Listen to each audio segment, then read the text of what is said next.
Friends, this is a very unique kind of session in the whole library conference. Professor Thomas Isaac, Professor Gopinath, and other friends on the dais, and my friends in front of me have heard me in the morning. If there is any repetition, don't feel bad. And I will continue from there what I spoke in the morning session. According to me, library movement is an indirect movement of democratic process. This is primary thing which I wanted to tell you. And how this can be a democratic process is the question. The question is, our democracy is not implemented in its true spirit from the last 75 years. There was an attempt to implement the democracy in the real spirit. Once in Hyderabad, before independence, after independence, Dr. Ambedkar was answering to the questions of the media persons. They asked him, is your constitution a unique constitution for this country? Can it protect all the sections of the society? Can it bring equality among the people of this country? Can there be a distribution of wealth in the country? Dr. Ambedkar was answering to them, it is not the constitution which is going to bring or distribute the wealth among the people. It is the people who are ruling this country. If they wanted to bring equality, there will be an equality. If this constitution goes to the bad hands or people who doesn't believe in it, you cannot bring any change in it. So it is not the constitution alone which will change the country. It is the people who are going to be the administrators at the helm of the affairs. They are going to change the fate of this country.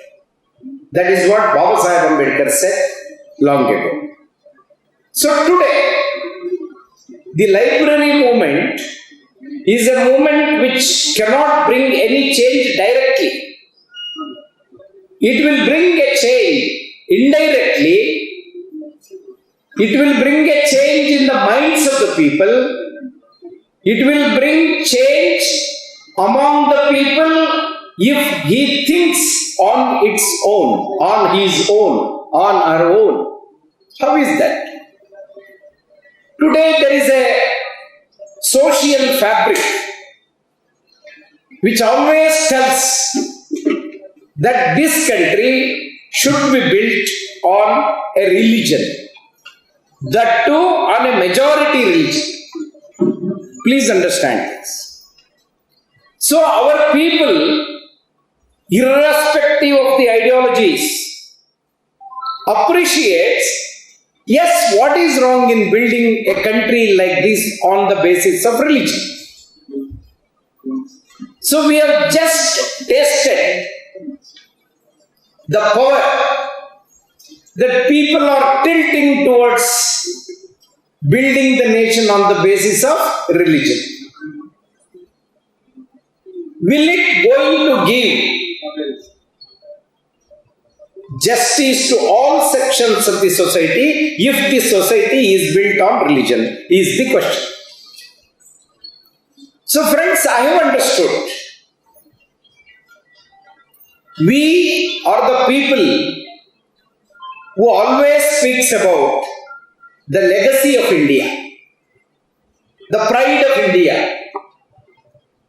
And the pride of India always says, majority of the people have been denied the opportunities. They have been denied education. They have been denied land. They have been denied from the business. But we still speak, we have a great legacy which has to be rebuilt now. That is the new argument. But my point is, if that is really so, if our legacy was to give opportunities to everybody in the society, irrespective of the caste, irrespective of the religion, irrespective of the region and language, we would have developed by this time a country with opportunities to all the people. But unfortunately, the forward communities are developed, the backward communities are still struggling to come to the forefront of the society.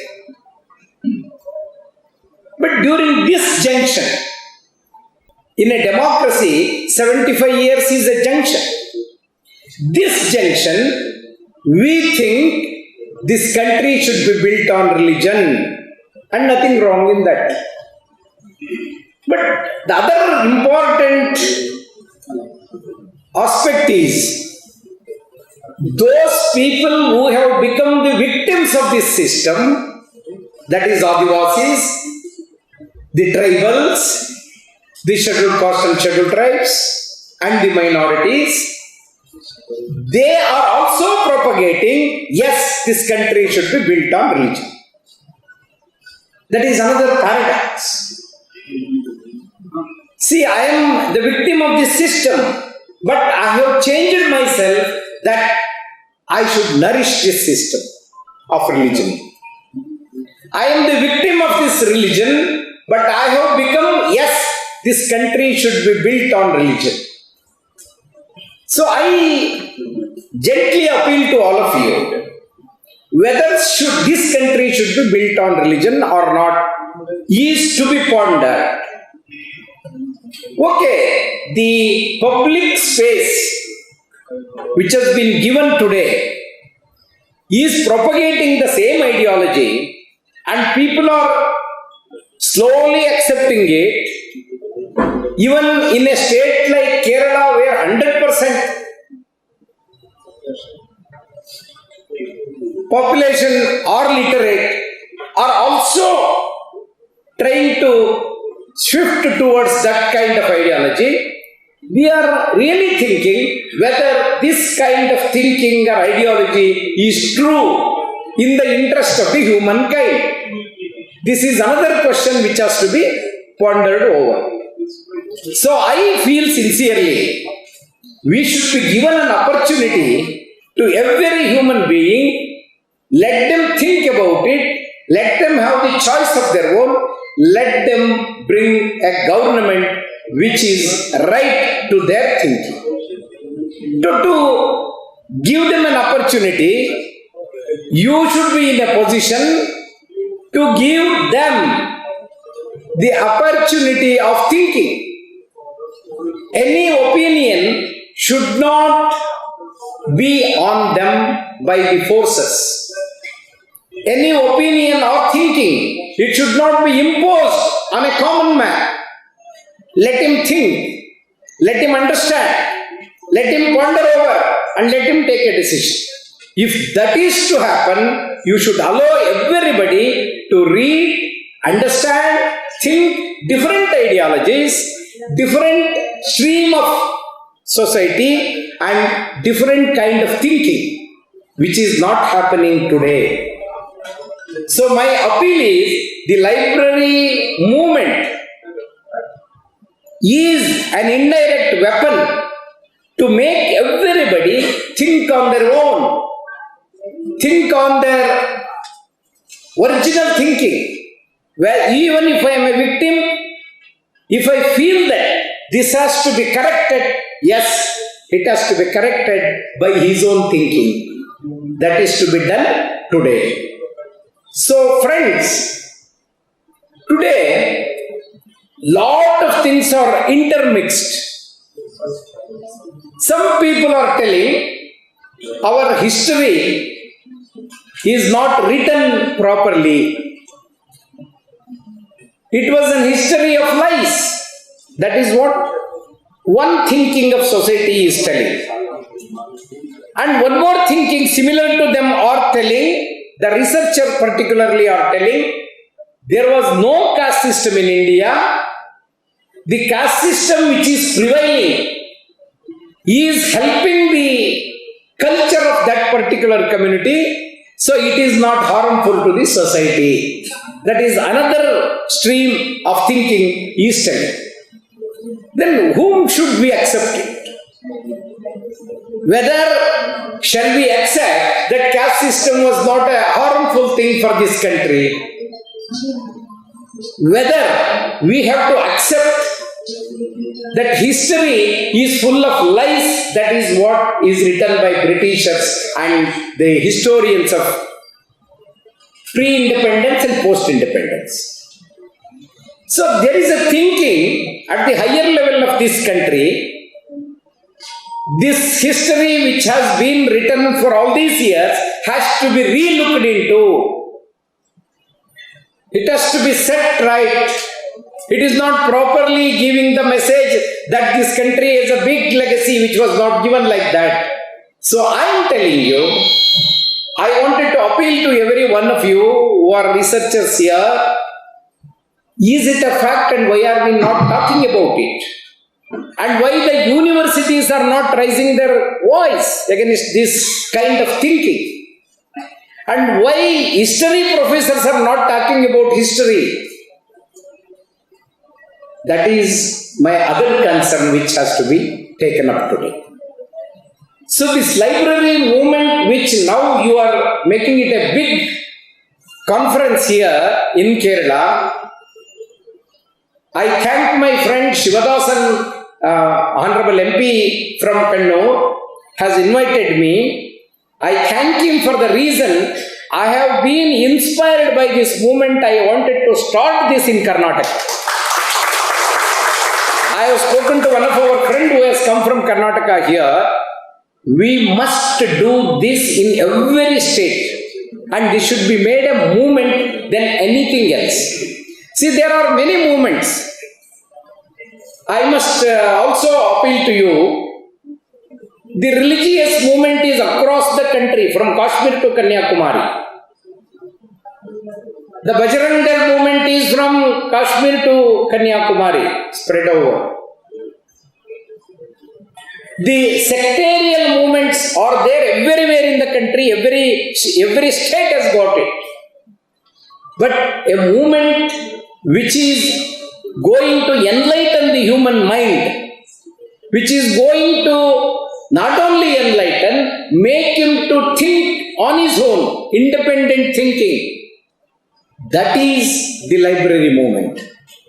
I don't want to restrict library movement to only reading, or only to collection of books, only to just read newspapers. That is not the library movement. Library movement is that which will enlighten every individual in his inner eye. The inner eye has to be, third eye has to be opened.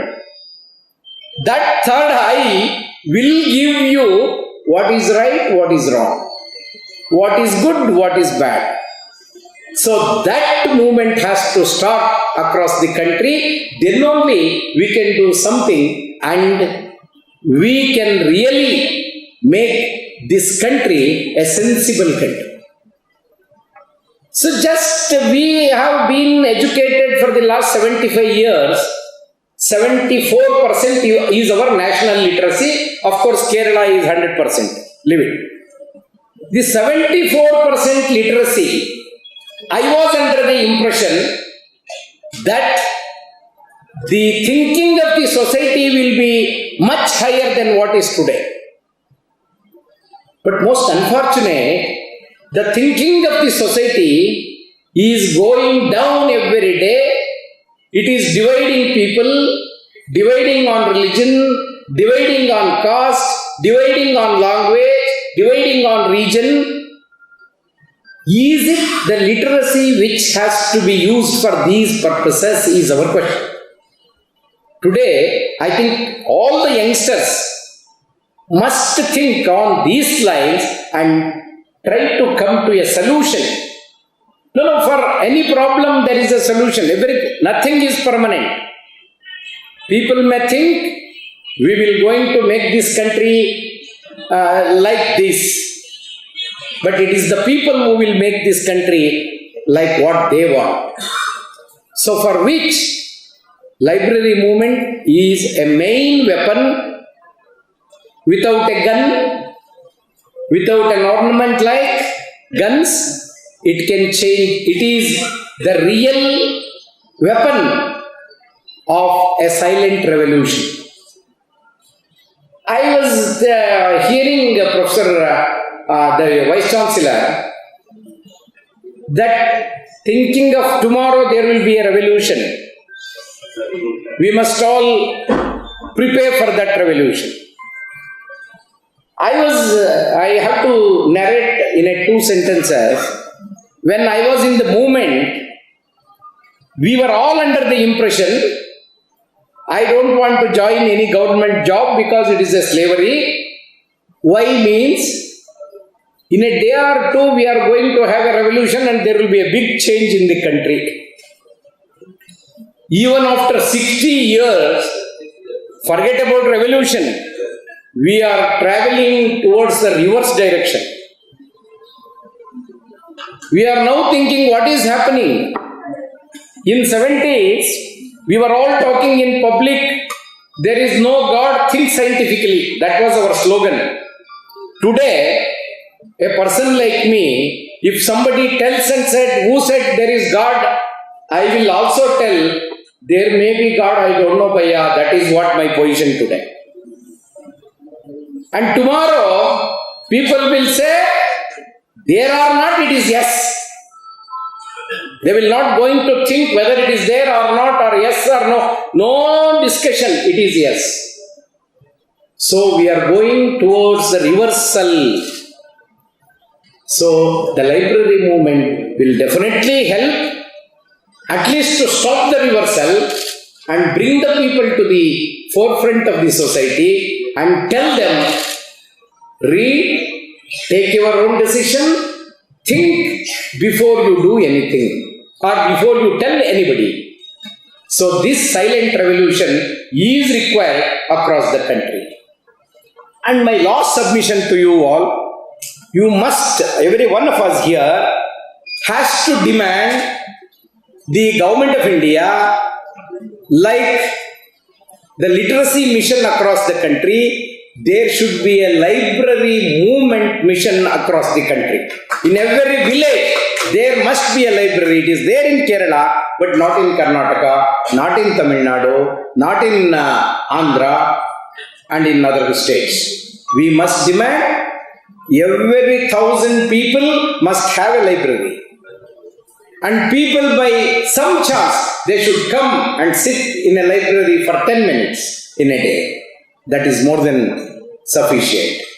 This revolution can bring a change in the country. So that is what I sincerely feel. I once again thank the organizers and my friend Dr. Shivadasan for having invited me to this beautiful conference, which inspired me and which inspired a lot of people among you who have been attended on your own and participating in such a silent revolution. Thank you very much.